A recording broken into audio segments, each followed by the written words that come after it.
Hey guys, this is Adam in the Underground. I am here with Oilhead. You guys are out from Boston, and go around and talk about, introduce yourselves, and just kind of let Underground Takeover know who you guys are and what you play and all that. I go first. I'll go first. My name is Chris. I guitar in Oilhead. I'm Noah. I play bass. I'm Kit. I beat the skins. I'm Brittany and I sing. You guys are actually quite lucky, I'll tell you, because you're the first interview. I'm now here taking Underground Takeover out to Amsterdam in the Netherlands, and you guys are the very first, interview outside of Boston. So, kudos for that. Feel like I'm. Yeah, pat yourself on the back for that. I wanted to. I was gonna wait a few minutes to launch into it, but I gotta say I've been listening to your EP, Make Your Move. I mean, all day today, especially. But it's just been on repeat again and again, and talk a little bit about that. Yeah. Let's hype it a little bit because it's 5 songs.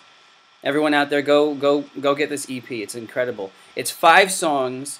And it's just such an amazing collection of different sounds and influences. There are some parts that are very electronic, some parts that are very straight alternative rock, hard rock, metal, and some that are just kind of like indie-ish approaches. Just talk a little bit about the EP, or if you have a particular track you like, talk a little bit about that. We started. Some of us have known each other for a long time since we were kids. Listened to a lot of different types of music growing up, and tried our hand at a lot of different types of music, and just came at it all from a bunch of different angles. We love pop, we love metal, we love punk, we love any number of things, and we just don't really, we try to bring out the best in all of it, and sort of settled on the sort of sound that we have now. So do you guys all have, like, there are some groups where some of the members are very into very different styles of music. I've talked to bands where, like, the drummer will be totally into just jazz, jazz drummers, and the guitar players will be straight into heavy metal or hard rock, and the vocalist will be into, reggae or whatever. Do you guys have something like that, or do you find that your tastes are more in sync with each other? How do you work with that? We all generally like the same genres, but we're all have stronger likes of different genres. Like I like a bunch of emo, poppy crap, and Chris likes a lot of alternative stuff. Noah likes a lot of the punk stuff.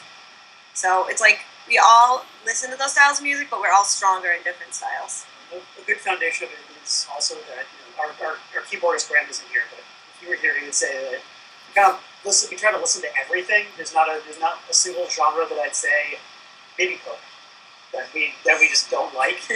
I was actually listening to Puppet today. That's not a joke. There you go. So I mean, there's not some bands our drummer's really into to death metal, but we're never going to have a death metal influence in the band. We're going to stay with whatever genre we are. We kind of try to pull in whatever our background is, and also whatever we're listening to right now.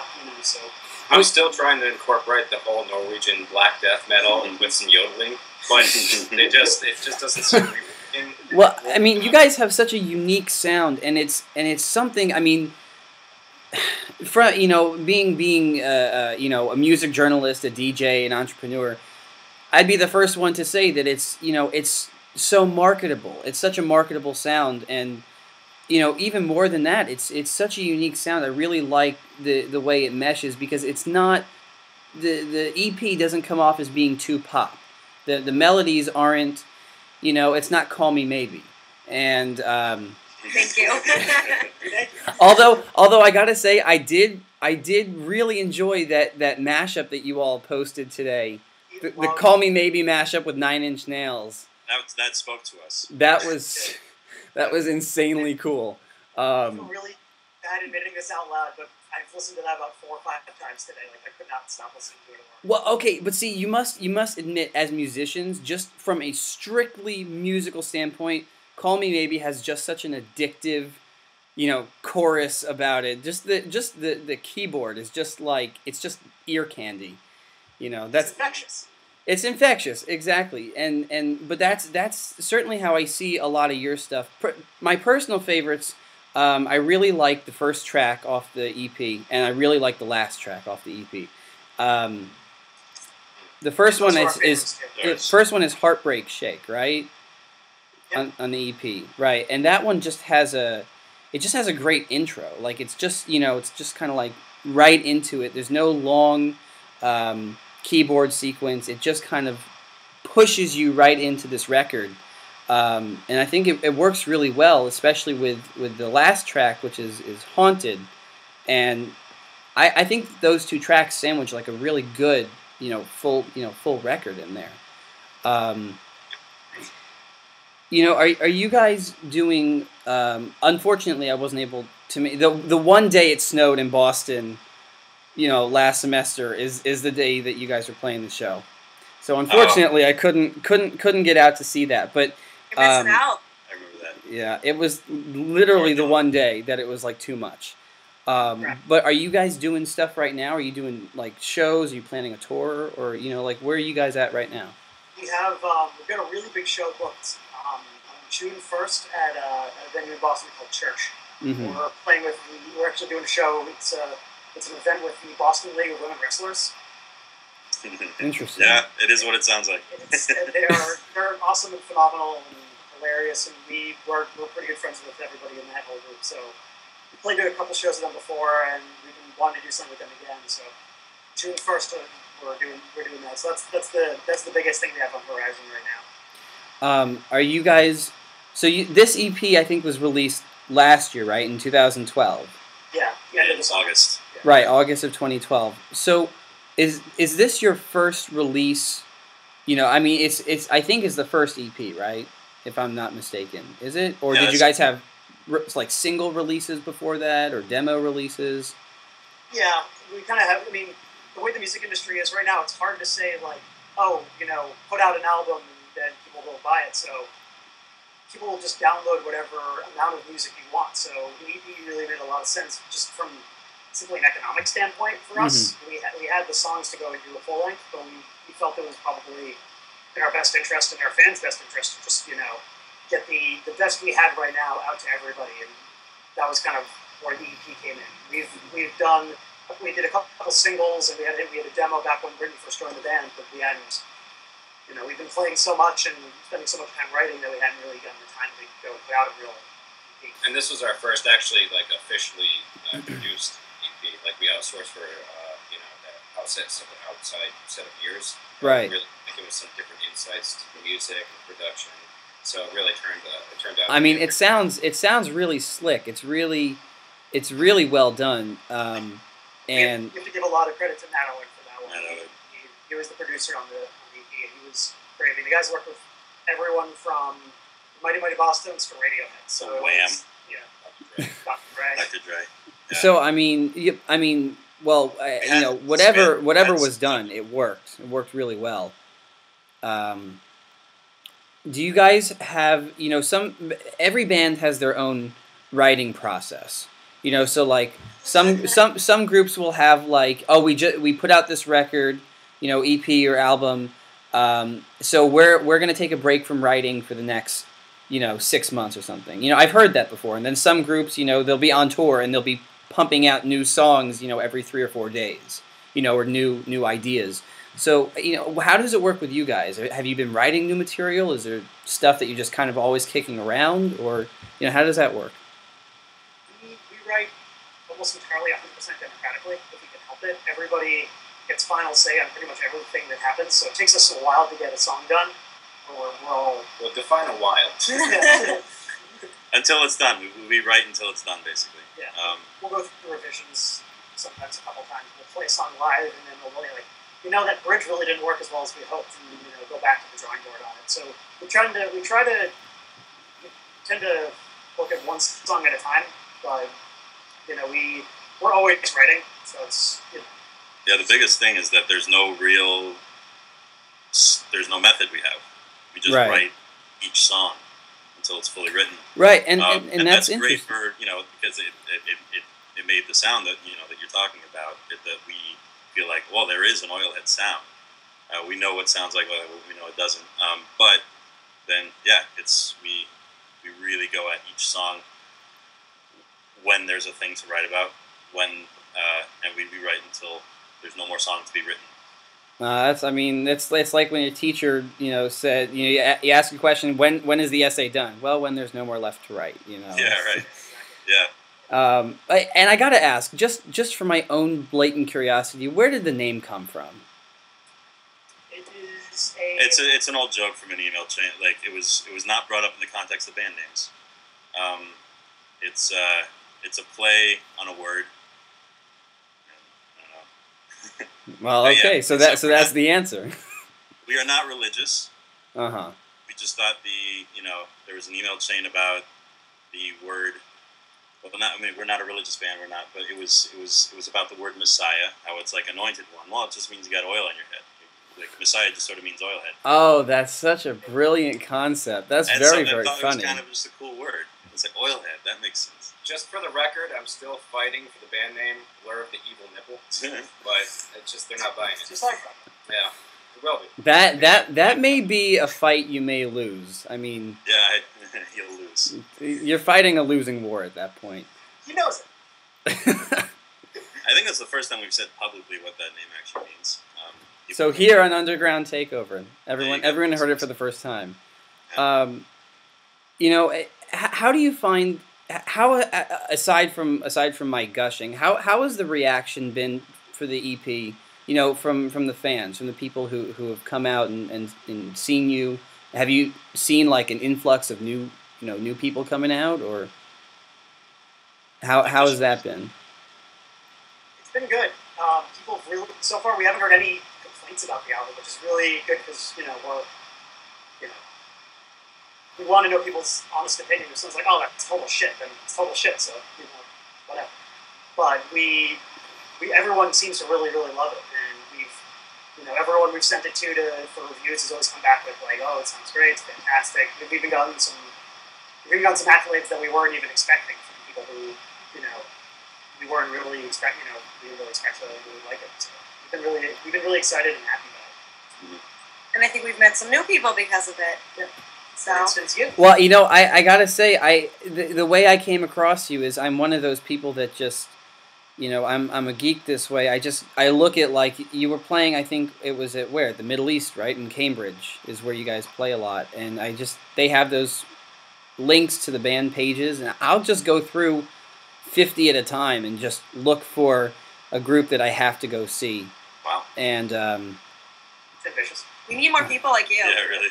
I do it every year around this time is when the Warped Tour stuff comes out, on the Battle of the Band stuff. If you can get 100 or 200 done in like a week, it's a good week, but so that's how I found you guys, but I gotta say, and that's the first time I've ever admitted how I found a group, honestly. But it was... Well, it checks out. It's on a level. It's not... Yeah. Yeah. But the sound that you have is so it's even unique, honestly, in my playlist, and I love playing it because it's you really don't fit anywhere, and because of that you kind of fit everywhere. You're not electronic only. You're not kind of alternative only. Just broad appeal kind of sound, which actually brings me to my next question. If and when there is a new EP or album or whatever on the horizon, do you guys, some groups find that they find a sound they're very comfortable with and like to delve as far into that sound as they possibly can. Other groups like to explore different kinds of sounds. So are we going to hear something that may be a little different in terms of experimentation, or are you guys experimenting with new ideas, new instruments? I don't know. Like what is it with in the band rehearsal space? I play euphonium, and no, you play ukulele, is that right? Yeah, mandolin. I actually opera sing, and I do a little bit of rapping in between. But don't sell yourself short. She's also a phenomenal kazoo player.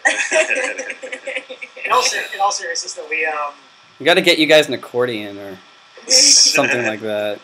Do we all play at the same time? One accordion. Just one big accordion. Yeah, like I said, we're always writing, and our sound keeps evolving. You know, the songs we wrote, you know, the second track in the EP, Pants Party, is actually our oldest song that's been around since before there was a band. It existed before Oilhead existed, so it was, you know, for us to be able to fit that into the context of what we do now. You know, it's a lot more of a straight up electronic song with, it's not really heavy in any part of that. So that was like I feel like that was when we were more separating out where our influences were. Like this song's more electronic. This song's really, post-hardcore. This song's really, heavy metal. You know, now we're kind of trying to put them all together in a blender and really trying to get it as best as possible. You know, one of the bands we really, almost all of us really admire is Thrice. Mm-hmm. And we always like how they did whatever they wanted to do, but they would, even from back in the day to their last album, it always sounded like Thrice. There's always like a thing about it that sounded like them. So yeah, it's just like their sound. You hear it right. and you just know it's them. Or a band like Tool. You know how their first EP doesn't sound like 10,000 Days, but it sounds like Tool. So we have a sound, I'd say, but I really can't say that the next like 3 songs aren't going to sound like Guns N' Roses. Yeah, we started on one song and ended on an entirely different one more times than I can count. But that's how the best songs really kind of are created. Ones that are just kind of like, wow, that's great. Do that again. You know, whatever you just did, just do it again. I think no matter what the evolution is of our songwriting, is that one thing that you mentioned earlier is that we're always gonna have that eclectic appeal where we fit in nowhere but everywhere. And I think that's one of the great things about this, where we have such a diverse collective of things that we bring to the table, each and every one of us, that it's always going to be very prevalent in terms of that. Yeah, it's fun. Like somebody will bring in a song. Okay, now I'm just going to play this song. Don't judge it, but it gave me an idea. Play a song from. There was a lot of Fall Out Boy for a while, and we don't sound like Fall Out Boy, but it gave us ideas. Yeah, but it's you get ideas from different bands and ideas from wherever you get ideas. And so just never know when inspiration is going to strike, never know what thing is going to turn into the next thing. Just keep slogging away, and it's turned into what we are now. It's so can't say what tomorrow's going to bring, can't say what next album's going to bring. Yeah, but it almost might be boring if we could, right? Yeah, exactly. What's the fun in that? Yeah, it's definitely more fun being able to go through that, because I still go through that EP. I went through it today, and I listened and I went, wow, I never really listened closely enough to like that bass line or that keyboard progression or that particular riff or whatever. And that's really that's why you listen to particular albums or records over and over, because you find new stuff. But we're running out of time kind of quickly here. I know it's been quick already, right? See, it just goes. But don't worry, because we're gonna definitely do another one. You guys, real give and take, and I like that. But before we run out of time, just quickly, who are you guys again? And just tell everyone where they can find some of your music. Check you guys out. What? Say it again. You can stream the whole EP for free at oilhead.bandcamp.com. And you can also download it for a small nominal fee there. You can also find us on Facebook and YouTube. Just search Oilhead. We also have a Tumblr that has links to basically everything for us now. We just got that set up about 2 weeks ago. Still getting the hang of it. Yeah. So okay, and then tell everyone what radio station they can always hear Oilhead playing on. Underground Takeover. Underground Takeover. Well, we're running out of time very, very quickly. I got 20 seconds here, so I'm just going to thank you guys one more time. Thank you so much for sitting down. This has been In the Pit Interviews with Underground Takeover and Oilhead. And everyone go check out their EP. It's called Make Your Move. Right, and I'll check you guys later. Peace. Thanks a lot. Thanks,